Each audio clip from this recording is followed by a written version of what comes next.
평생을 사랑하면서 함께 살아왔던 배우자, 지금도 여전히 그 배우자를 사랑하는데 어느 날 갑자기 그 배우자가 다른 남자나 혹은 다른 여자와 바람이 나서 떠나간다고 가정을 해보시기 바랍니다. 상상을 한번 해보시기 바랍니다.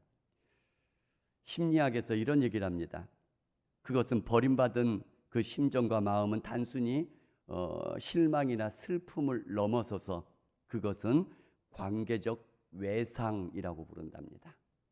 다시 말하면 트라우마라고 부르는 거죠. 엄청난 상처가 임하게 된다라는 얘기가 되는 거죠. 버림받는다라는 것이 그런 것이란 얘기입니다. 그래서 실제 상담 사례에서 이런 고백들을 많이 한답니다. 심장이 찢어지는 것 같다. 또는 숨이 안 쉬어진다.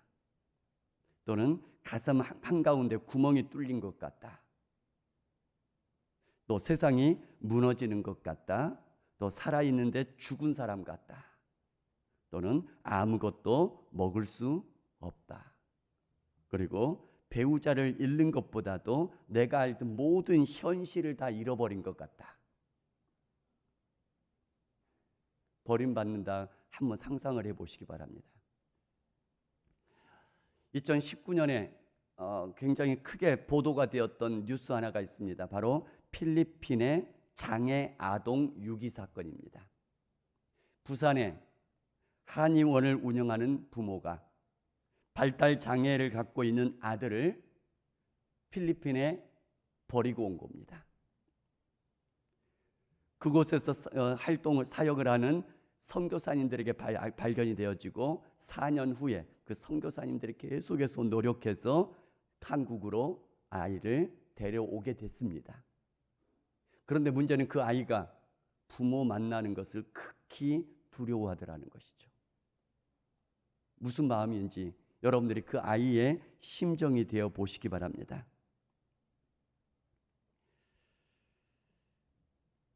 부모님들의 입장에서요, 자녀가 효도여행 가십시다 해서 기쁘고 즐거운 마음으로 따라 나섰는데 어느 낯선 공항이나 또 호텔에 홀로 놔두고 자녀가 돌아오질 않습니다. 버림받았다라는 그런 충격과 배신감과 두려움, 그리고 나는 이제 필요 없는 존재다라는 그런 절망이 완전히 짓누를 것 아니겠습니까? 이런 버림받은 느낌들을 아주 극적으로 표현되어져 있는 성경 말씀도 있습니다. 바로 예수님이 겟세마네 동산에서 처절하게 기도를 하시죠. 뭐라고 기도하시냐면 내가 심히 고민하여 죽게 되었사오니 이렇게 기도합니다. 심히 고민하여 죽게 되었습니다. 내 아버지여, 만일 할만하시거든 이 잔을 내게서 지나가게 해주옵소서. 그러나 나의 원대로 마시옵고 아버지의 원대로 하옵소서. 이렇게 겟세마네 동산에서 기도하는데 얼마나 씨름하면서 몸부림치면서 기도했던지 땀방울이 떨어지는데 뭐처럼 변했다고요? 핏방울이 되었다고요. 그만큼 힘쓰고 애쓰기 때문에 바로 모세혈관들이 터져서 핏방울처럼 떨어지게 됐다는 얘기입니다. 그런데 이것이 예수님께서 죽음을 앞둔 그 죽음의 두려움 때문이 아니었더란 얘기입니다. 예수님이 십자가상에서 기도하셨던 내용이 이런 기도가 있죠. 엘리 엘리 라마 사박다니, 나의 하나님 어찌하여 나를 버리셨나이까. 예수님께서는 인간들의 죄를 대신해서 짊어지자마자 영원부터 함께 계셨던 그 성부 하나님이, 한 번도 떨어진 적이 없었던 그 성부 하나님이 눈을 돌리시고 버려버리시더란 얘기입니다. 그러니까 예수님에게 있어서 그 처절한 고통이, 몸부림이 어디 있었냐면 바로 성부 하나님께 버림받는 그 극한의 고통이 있었다는 얘기입니다. 처절한 고통이 버림받은 고통이라는 거죠. 그것도 가장 사랑하는 사람에게 버림받는 고통. 그런데 이 버림받은 고통이 어느 정도 지나가 버리잖아요. 그러면 이것도 또한 무뎌져 가는 것 같습니다. 아예 못 느껴요. 아예 병들어 버린 거죠. 예전에 다큐에 이런 것들이 나옵니다. 북한산에 야생 개들이 돌아다닌다고요. 인간들에게 버림받은 개. 처음에는 사람이 다가가면 그래도 마음이 열려 있죠. 그런데 시간이 지나면 지날수록 인간을 믿지 못합니다. 가까이 오지를 않아요. 그런데 그보다 더한 개들이 있습니다. 바로 그 야생에서 태어나서 자라난 개들. 이 개들은 처음부터 아예 인간을 향한 마음이 열려 있지 않습니다. 버림받았다라는 느낌 자체가 없는 거죠. 아예 그 감정 자체가 없는 것이죠. 다윗은 죄악 가운데에서 하나님 앞에 처절한 고통을 가지고 기도하기 시작합니다. 오늘 말씀의 7절에 보면 이렇게 기도하죠. 우슬초로 나를 정결하게 하소서. 다시 말하면 더러워졌다는 얘기입니다. 더러움이 막 느껴지는 것이죠. 8절에 주께서 꺾으신 뼈들도 즐거워하게 하소서.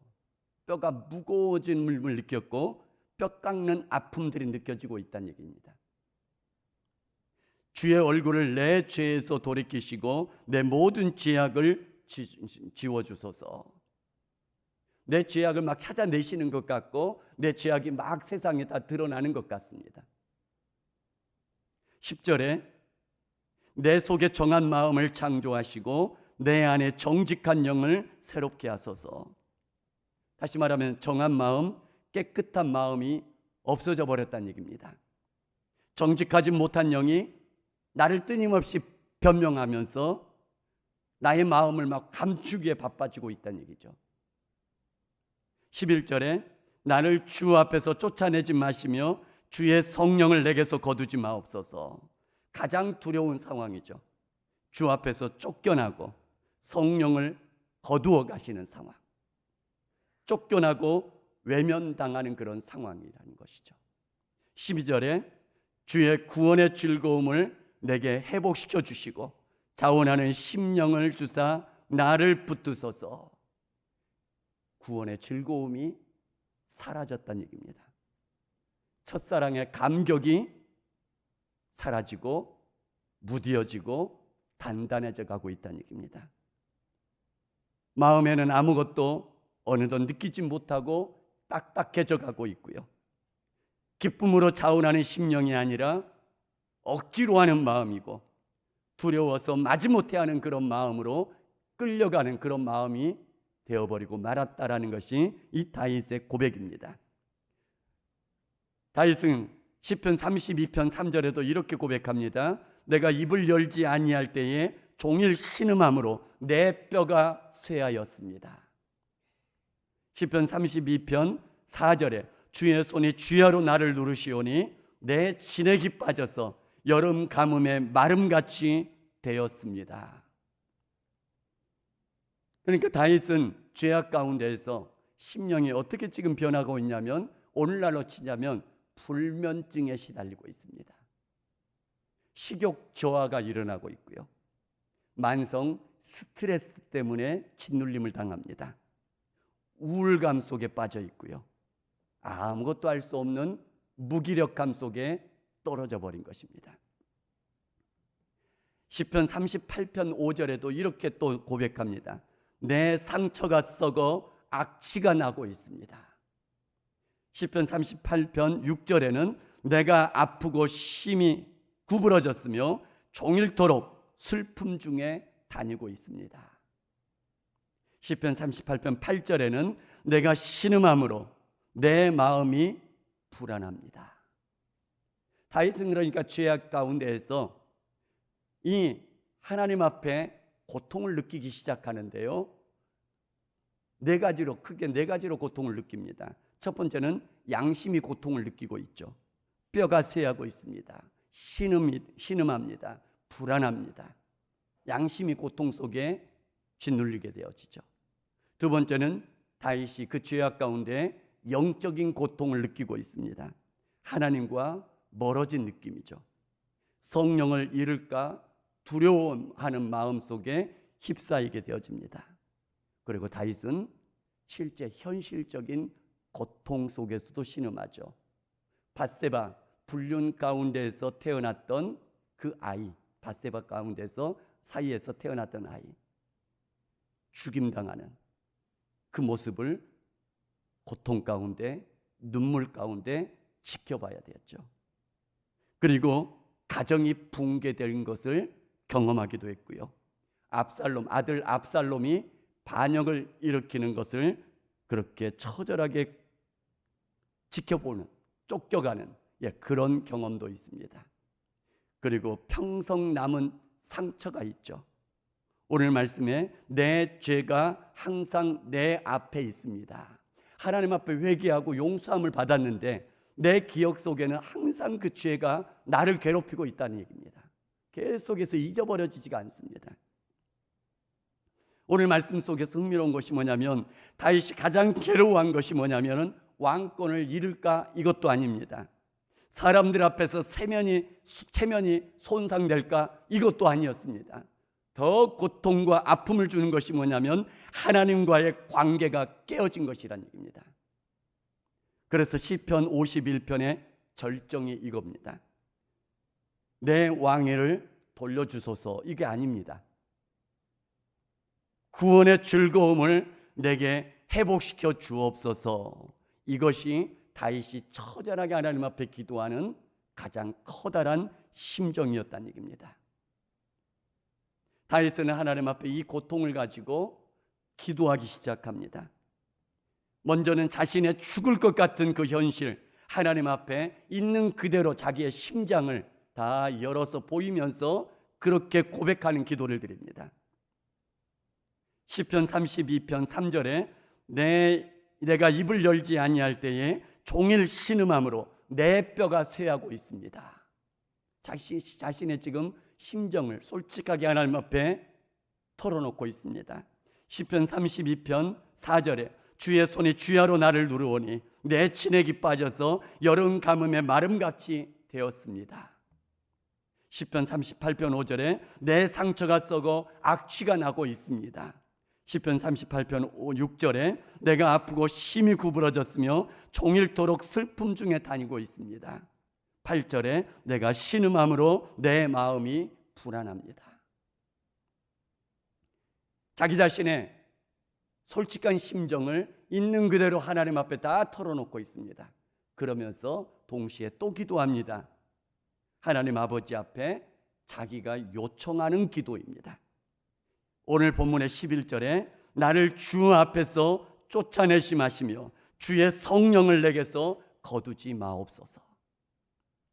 12절에 주의 구원의 즐거움을 내게 회복시켜 주시고 자원하는 심령을 주사 나를 붙들어 주옵소서. 그러자 하나님께서 은혜를 베풀어 주시죠. 그래서 그가 하나님 앞에 찬양으로 바뀌게 되는데 이것이 바로 부흥인 것입니다. 부흥이 막 교회에 성도들이 많아지는 것 이게 1차적 부흥이 아닙니다. 교회가 점점 커지는 것 이게 1차적인 부흥이 아닙니다. 내 심령이 살아나는 것이 부흥입니다. 내 영혼이 하나님의 은혜 가운데 눈물 가운데 엎드릴 수 있는 것이 부흥입니다. 내가 느끼지 못하고 딱딱해져 버린 내 심령이 하나님 앞에서 눈물로 채워지는 것, 하나님 앞에 처절하게 통곡하면서 나아가서라도 하나님께서 어루만져 주시고 성령을 거두지 아니하심을 느끼는 것이 부흥이란 얘기입니다. 그런데 이걸 느끼지 못하는 거, 이 처절함이 지나게 되잖아요. 그러면 아까 얘기했던 것처럼 버림받은 개들이 이제는 느끼지 못하는 것처럼 내 마음이 딱딱해져 가버린다면 그것이 큰 문제란 얘기입니다. 다윗이 이렇게 처절하게 기도했을 때 시편 32편을 보면 회복된 다윗의 간증이라고 볼 수 있는데 이렇게 처음부터 기도합니다. 허물의 사함을 받고 자기 죄가 가려진 자는 복이 있다. 하나님 앞에 기도했더니 하나님께서 평강으로 감싸 안아 주심을 체험했다는 얘기입니다. 왕권이 복이 아닙니다. 재물이 복이 아닙니다. 하나님 앞에 죄 사함을 받고 하나님의 다시금 안아주심을 느껴지는 것, 이것이 하나님 앞에 진정한 복이었다라고 얘기를 하는 것입니다. 바로 죄를 용서받은 사람만이, 그 영혼이 뜨겁게 다시 살아난 사람만이 이렇게 고백할 수 있는 것이란 얘기입니다. 시편 103편 1절에 내 영혼아 여호와를 송축하라. 그러면서 3절에 곧바로 이렇게 얘기를 합니다. 그가 내 모든 죄악을 사하셨다.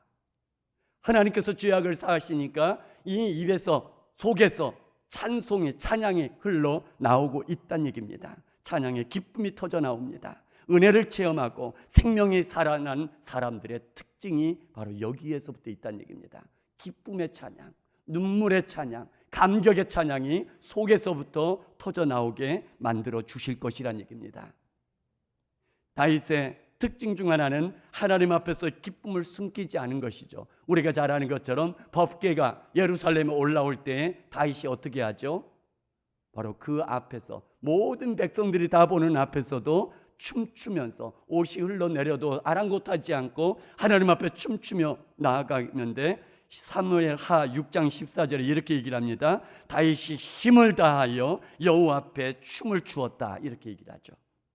그러면서 22절에는 내가 여호와 앞에 더욱 낮아질지라도 하나님 앞에 이렇게 기쁨으로 나아갈 것이다, 이렇게 고백을 합니다. 하나님의 은혜가 체면보다도 훨씬 더 컸기 때문에 그렇습니다. 하나님의 은혜를 체험하게 되면요, 하나님의 은혜와 감격을 체험하게 되면 바로 이렇게 기쁨들이 하나님 앞에 표출되게 되어 있습니다. 뿐만 아니라 오늘 본문의 13절에 보면 이렇게 말씀하시죠. 내가 범죄자에게 주의 도를 가르치리니 죄인들이 죽게 돌아오리이다. 순서가 중요한데 이렇게 하죠. 처음에는 성령을 거두지 마옵소서. 두 번째는 구원의 즐거움을 회복시켜 주옵소서. 그렇게 되어지면 내가 죄인들을 죽게로 인도하겠습니다. 왜냐하면 그 죄인들도 그 똑같은 고통 속에 있을 터인데 내가 경험한 이 회복의 감격의 즐거움을 그들에게도 알려주겠습니다. 이런 고백이 터져 나오게 된다는 얘기입니다. 때문에 회복된 영혼은 자기 안에 머물러 있지 않습니다. 다윗은 나처럼 무너진 사람들을 찾아가서 살리겠습니다 라는 그런 자원하는 심령이 일어나게 되더란 얘기입니다. 또 비슷한 말씀입니다. 15절에 주여 내 입술을 열어주소서. 내 입이 주를 찬송하며 주의 영예를 선포하겠습니다 라고 지금 찬양합니다. 제 가운데 있을 때에는 신음이 터져 나왔는데 하나님 앞에 회개하고 회복한 후에는 찬양이 터져 나오게 되어지죠. 입이 닫혀있던 사람이 하나님의 영광을 선포하고 하나님의 영광을 다른 사람들이 알게, 그렇게 내가 선포하겠습니다, 바뀌게 되는 것을 보게 되어집니다. 영혼이 살아나게 되면요, 감격을 체험하게 되면요, 하나님의 놀라운 은혜와 사랑을 체험하게 되면 그 은혜와 사랑을 흘러 넘치게 만들어가는 생명의 역사들이 나타나게 되어 있다는 얘기입니다.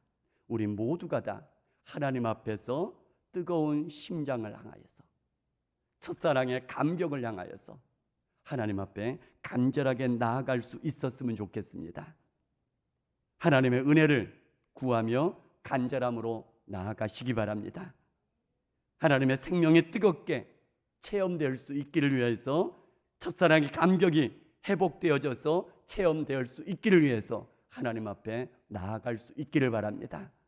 느껴지지 않고 있다면 우리는 이미 버림받은 느낌, 굳어버린 그 느낌이 이미 더 지나가고 있다, 더 심각한 상황이다 스스로 판단하시고 하나님의 은혜와 그 생명을 체험함으로 오히려 이것이 자랑이 되어지고, 이것이 하나님 앞에 사람 앞에 간증이 되고, 이것이 모든 사람 앞에 선포가 되어질 수 있는 그런 하나님의 사람들, 생명을 체험한 사람들 다 다시금 회복되어질 수 있기를 주님의 이름으로 축복합니다. 같이 찬양